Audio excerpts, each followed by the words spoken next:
Assalamualaikum warahmatullahi wabarakatuh. Hari ini kita akan menceritakan betapa dahsyatnya doa dari seorang ibu. Hadis dari Abu Hurairah, beliau menjelaskan ada 3 doa yang senantiasa dikabulkan oleh Allah Subhanahu wa Ta'ala.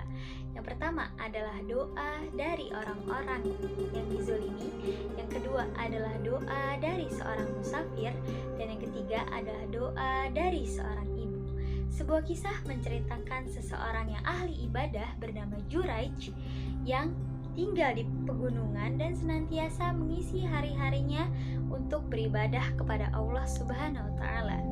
Seperti biasa, Juraij melakukan ibadahnya, dan pada hari itu ibunya mengetuk-ngetuk tempat peribadahannya dan sambil memanggilnya. Dan lalu apa yang dipikirkan oleh Juraij dalam ibadahnya?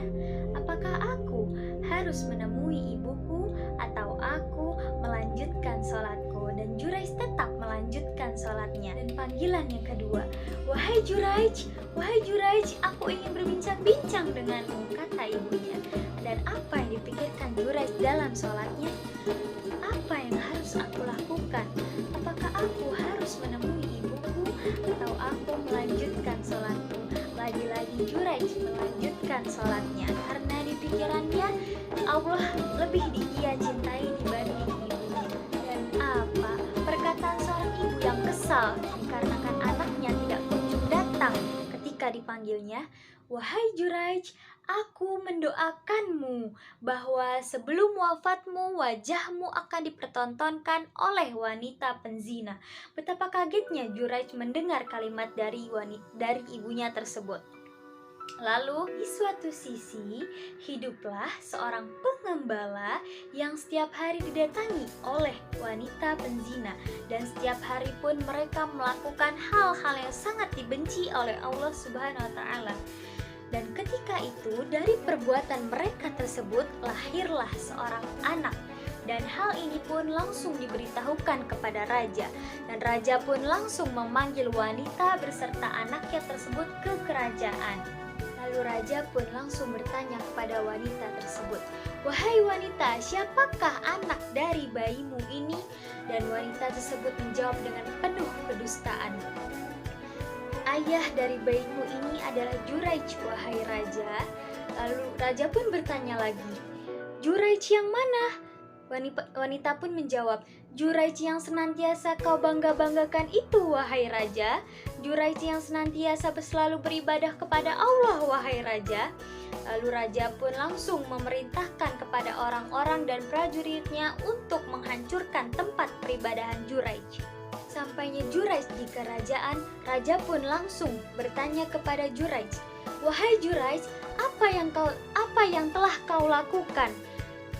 Lalu Juraij pun menjawab, apa yang sudah aku lakukan, wahai raja? Kau tidak perlu berbohong, kau telah berzina dengan wanita tersebut. Lalu Juraij menjawab, tidak raja, aku tidak berbohong dan aku tidak berzina dengan wanita tersebut. Tengah kesulitannya pun Juraij tetap meminta pertolongan dan petunjuk oleh Allah, dan keluar kata kalimat dari Juraij, di mana bayi dari wanita tersebut, dan orang-orang pun menjawab bayi tersebut sedang berada di pangkuan ibunya. Juraij pun meminta izin untuk menemui bayi tersebut, dan Juraij langsung berkata dengan bayi tersebut. Juraij langsung bertanya kepada bayi tersebut, siapakah ayah sesungguhnya dirimu? Apakah bayi tersebut dapat berbicara?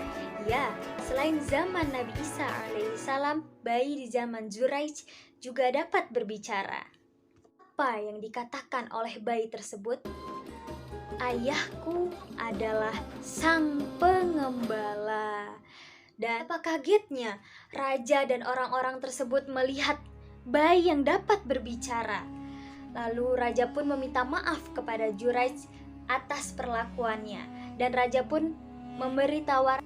Raja bertanya kepada Juraij, apakah tempat peribadahan engkau ingin dibangun dengan emas atau perak? Lalu Juraij menjawab, tidak raja, tidak perlu. Juraij pun berkata, bangunkan saja seperti semula.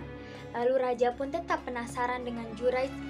Wahai Juraij, mengapa kau senantiasa tersenyum dari tempat peribadahanmu sampai menuju ke kerajaan?" Lalu Jurais pun menjawab, "Wahai raja, inilah doa dari ibuku. Ibuku berdoa bahwa tidak akan wafat diriku sebelum wajahku dipertontonkan oleh wanita penzina." Dan dari kisah ini dapat kita simpulkan dan dapat menjadi pelajaran untuk kita semua bahwa berhati-hatilah dengan doa dari seorang ibu. Setiap perkataan adalah doa, maka senantiasalah kalian untuk meminta doa yang baik-baik dari ibu kalian.